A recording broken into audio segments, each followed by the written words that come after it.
There's going to be a little silence here.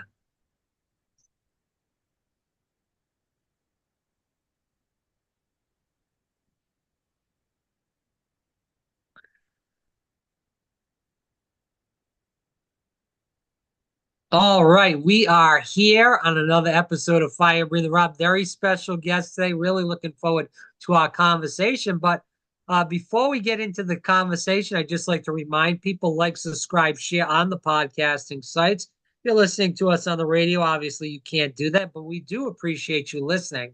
And thanks so much for that. But again, podcasting people, Spotify, YouTube, Rumble, the list goes on and on. Please like, subscribe, and share. Very special guest. She does have a new book out. It's called Practicing Hospitality. This is Anne McCune. Is that how you say your last name, Annie? Yeah, McCune. McCune. All right. Yeah. So I will rephrase that, and I apologize for people listening again, whether it's the radio or the YouTube. We will redo that.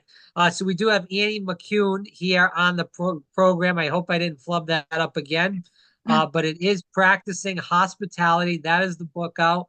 Going to be talking about a lot of different things. But Annie, thanks so much for coming on. I look forward to this conversation and hopefully many more after it.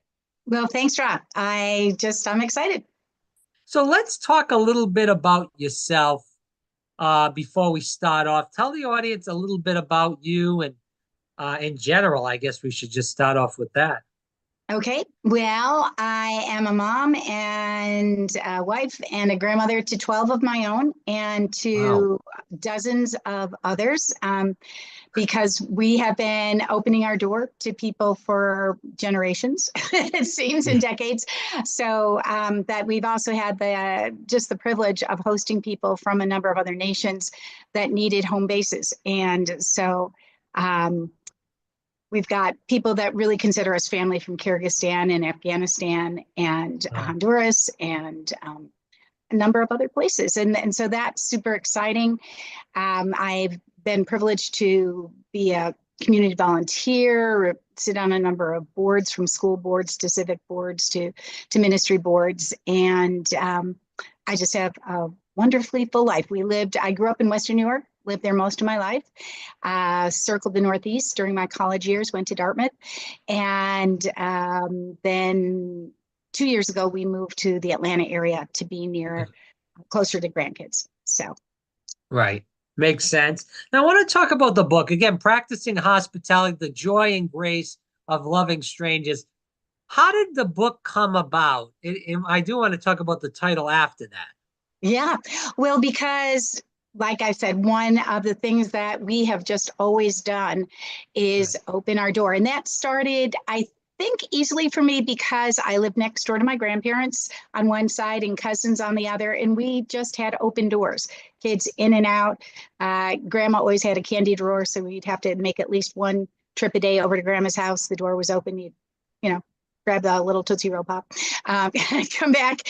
And at our family gatherings, because they were so large, it was just really easy to say, oh, you don't have any place to go, come on in. And we would just, invite people in. And so then I went off to college. Had some big spiritual breakthroughs there where I started realizing, oh gosh, the things I have are not, I just believe in stewardship, not in ownership. And so I just got a real sense of, God gives us things not so that we can build our castles, but that we can bless people. And so fortunately married a guy who felt similarly. And so we have just been able to share who we are, what we have when people come by, need something. And that has just been such a joy to us, but I realized it's getting to be sort of a rare thing. And so people would always say, wow, you should write a book on hospitality. And I'm like,